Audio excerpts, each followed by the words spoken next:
All right, so here we are. It is 12:30 p.m. Sunday, January 25th, and we're in the northeast mid-Atlantic of America, and we are being hit with a lovely snowstorm. And it's been snowing pretty consistently for the past 5 hours, since around 7 a.m.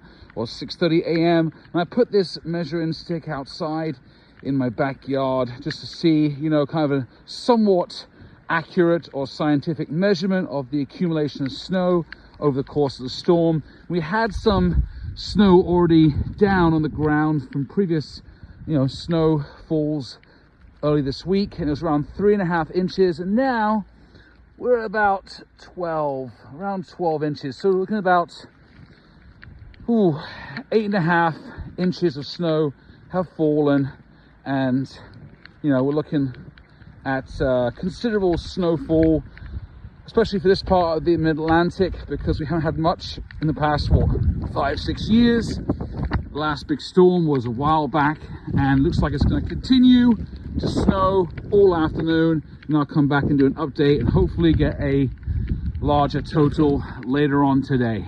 But quite beautiful snowstorm up here in the northeast.